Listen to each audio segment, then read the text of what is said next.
Salut, je m'appelle Louis. Et si tu es là, c'est parce que tu es aussi attiré que moi par la peur. Par une nuit glaciale de décembre dans le Montana, Sarah Mitchell, photojournaliste de 32 ans pour le Seattle Times, a conduit sa Subaru Outback 2023 sur l'Interstate 90.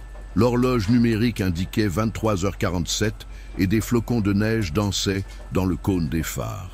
Après 8 heures de voyage ininterrompu, ses yeux étaient lourds et le panneau décoloré « Lucky's Rest Stop, Next Exit » semblait être une bénédiction. L'aire de repos était comme tant d'autres disséminée le long des autoroutes américaines. Un bâtiment solitaire entouré de pins avec une supérette, des toilettes et un petit snack bar. Ce qui a cependant attiré l'attention de Sarah, c'est l'étrange motif des lumières du parking. Sur les 12 lumières, seules 3 fonctionnaient, créant un jeu d'ombres inquiétant. Alors qu'elle se garait, Sarah remarqua quelque chose d'inhabituel, une Ford Crown Victoria noire, modèle ancien, aux vitres teintées, se dressant au bord du cercle de lumière. La peinture impeccable et les jantes chromées contrastaient avec l'aspect abandonné des lieux. Il n'y avait personne d'autre en vue, juste le bruit lointain des camions sur l'autoroute et le grincement métallique d'un panneau agité par le vent.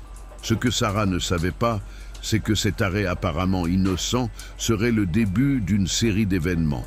Cela mettrait à l'épreuve non seulement sa santé mentale, mais aussi tout ce qu'elle croyait sur la réalité. Lucky's Rest Stop détenait des secrets remontant à 1976, lorsque 5 personnes ont mystérieusement disparu du même endroit en l'espace de seulement 2 semaines. À l'intérieur du dépanneur, l'air était chargé d'odeurs de café réchauffé et de désinfectants industriels. Le préposé, un homme d'une 60aine d'années nommé Earl, leva à peine les yeux de son livre de mots croisés lorsque Sarah entra.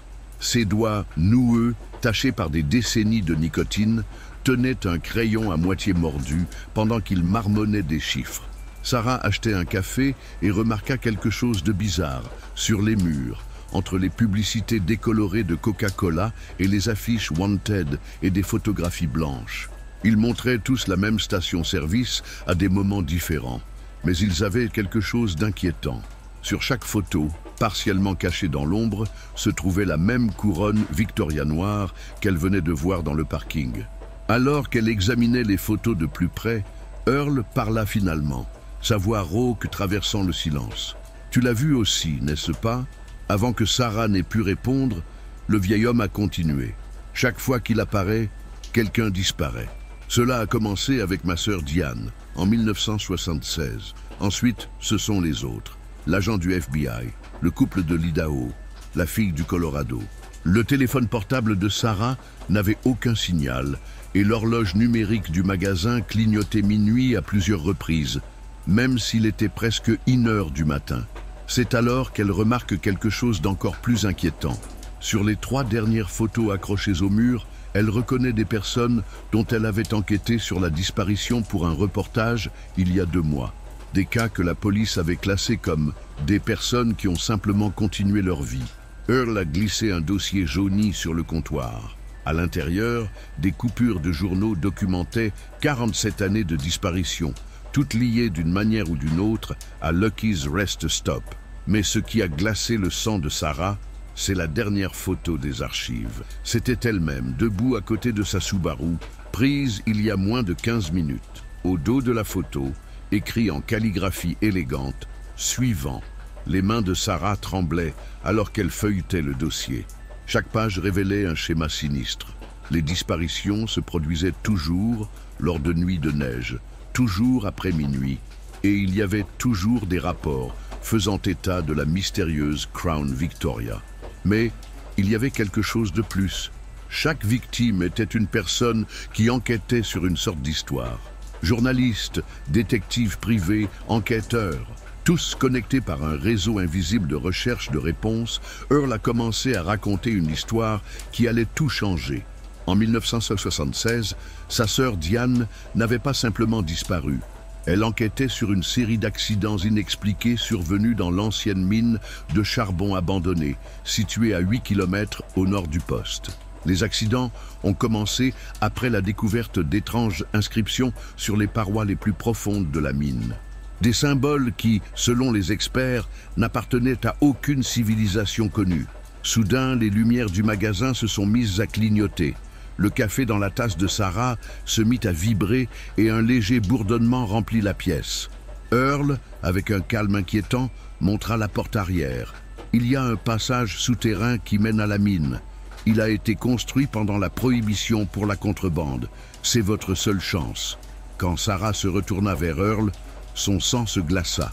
Le vieux serviteur était complètement immobile, comme une photographie en 3 dimensions. À travers les vitrines des magasins, elle a vu que des flocons de neige étaient également suspendus dans les airs. Le temps s'était littéralement arrêté.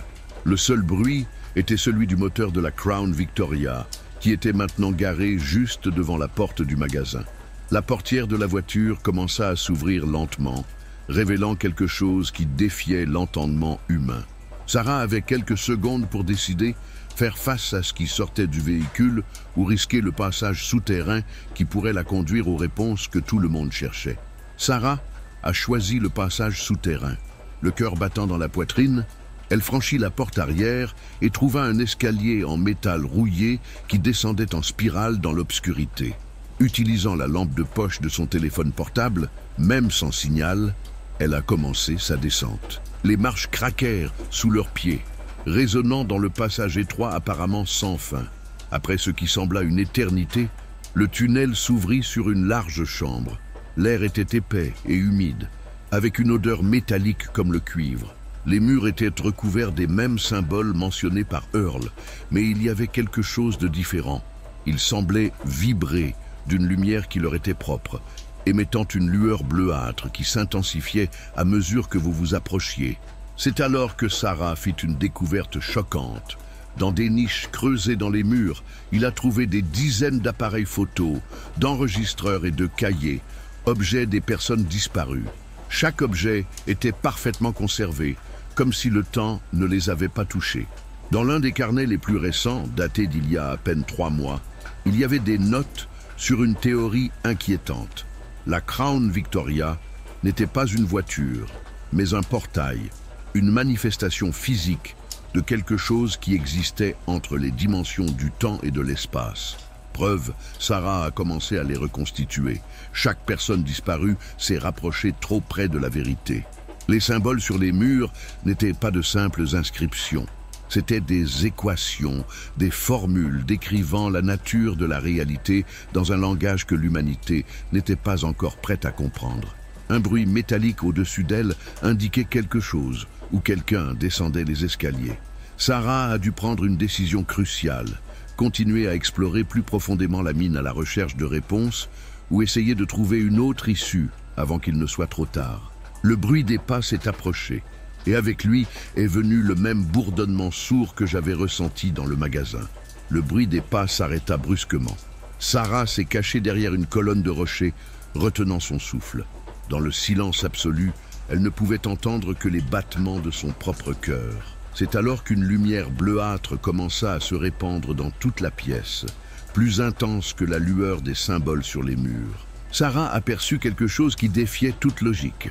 Earl était là, mais ce n'était pas le même Earl d'origine.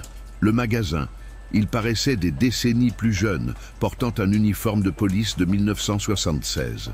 À côté de lui se trouvait une femme que Sarah avait reconnue sur de vieilles photos, Diane, sa sœur. Ils semblaient tous deux aussi solides que des fantômes, leur forme vacillant comme une émission de télévision interférente. « Enfin, quelqu'un est arrivé jusqu'ici », dit le jeune Earl, sa voix résonnant anormalement. « Vous n'enquêtez pas sur des disparitions, Sarah.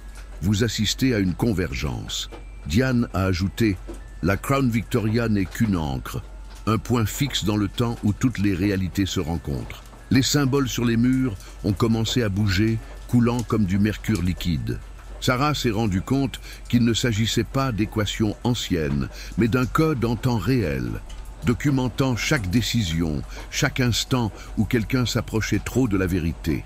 La mine n'était pas seulement une mine, c'était un centre de surveillance, un avant-poste de quelque chose qui dépassait l'entendement humain. Soudain, le sol a commencé à trembler. Du plafond de la grotte, des gouttes d'un liquide argenté ont commencé à tomber, formant des flaques reflétant différentes versions de la réalité. Dans chaque réflexion, Sarah pouvait voir des versions alternatives d'elle-même. Certaines où elle ne s'arrêtait jamais à Lucky's Rest Stop, d'autres où elle choisissait des chemins différents. La véritable horreur se révélait, ce n'étaient pas des gens qui disparaissaient, mais des réalités fusionnant. Chaque disparition était en fait une personne découvrant que sa réalité n'était qu'une possibilité infinie. La Crown Victoria n'a pas kidnappé des gens, elle les a transportés vers leur réalité correcte. Les parois de la grotte ont commencé à se dissoudre, révélant un vaste espace interdimensionnel. Au centre, planant telle une sentinelle silencieuse, se trouvait la Crown Victoria, sa peinture noire absorbant toute la lumière autour d'elle. La porte conducteur s'ouvrit lentement, révélant non pas un intérieur de voiture, mais un couloir infini de possibilités. Le moment de vérité était arrivé. Sarah était confrontée à un choix qui transcendait la simple question de vie ou de mort. Le jeune Earl et Diane s'approchèrent, leurs formes éthérées flottant doucement. « Chaque personne qui est arrivée jusqu'ici a dû faire un choix », a expliqué Diane. Certains ont choisi de revenir et de vivre avec le poids de ses connaissances. D'autres, elle fit un geste vers le Crown Victoria, ont choisi d'explorer ce qui se trouve au-delà. Sarah a alors compris pourquoi le comte dans le magasin semblait si résigné. Il l'était. La version qui a choisi de revenir, vouée à être le gardien éternel de Lucky's Rest Stop, regardant les autres découvrir la vérité qu'il avait tenté d'exposer il y a des décennies. Chaque disparition enregistrée n'était pas une tragédie, mais une transcendance. Les mains tremblantes, Sarah a pris son appareil photo. Au lieu de s'enfuir, il a commencé à photographier méthodiquement chaque détail, les symboles fluides, les bassins dimensionnels, le couloir infini à l'intérieur de la Crown Victoria. Quand elle eut fini, elle se tourna vers Earl et Diane avec une détermination de fer dans les yeux. « Vous avez tort, dit-elle. Le monde a besoin de savoir, mais pas par le biais de disparitions mystérieuses. Il doit être documenté, compris. » Sarah a alors fait quelque chose d'inattendu. Elle s'est dirigée vers le Crown Victoria et au lieu d'y entrer, a commencé à photographier son intérieur, capturant la géométrie impossible du couloir interdimensionnel. La voiture a commencé à vibrer violemment, comme pour protester contre cette violation de ses secrets. Les symboles sur les murs pulsaient frénétiquement et l'espace environnant commençait à se déformer. Mais Sarah a continué à photographier, alors même que la réalité commençait à se replier sur elle-même. Dans un éclair de lumière aveuglant, tout a changé. Sarah s'est retrouvée à Lucky's Rest Stop, mais quelque chose était différent. Ses photos sont restées intactes sur son appareil photo, la première preuve concrète jamais enregistrée du phénomène. Le vieux Earl était là, mais maintenant il souriait, un sourire de réel soulagement. « Vous êtes les premiers », a-t-il déclaré. Les premiers à choisir de documenter plutôt que de vous échapper ou de transcender. Les photos de Sarah Mitchell deviendraient le centre d'une enquête internationale. L'aire de repos de Lucky a été fermée et bouclée, mais le Crown Victoria n'a jamais été revu. Certains disent qu'il apparaît encore sur d'autres aires de repos le long des autoroutes américaines, en attendant le prochain enquêteur assez courageux pour faire face à la vérité. Quant à Sarah, elle n'a plus jamais été la même. Ces photographies, bien que parfaitement nettes, montrent quelque chose de différent à chaque personne qui les regarde. Et parfois, lors des nuits les plus sombres, elle jure voir une lueur bleuâtre les traverser, comme si les symboles étaient encore vivants, racontant toujours leurs histoires sans fin. Le mystère de l'aire de repos de Lucky n'a jamais été complètement résolu, mais c'était peut-être là le problème. Réponse à la vérité. Certaines vérités ne sont pas destinées à être résolues, mais simplement documentées.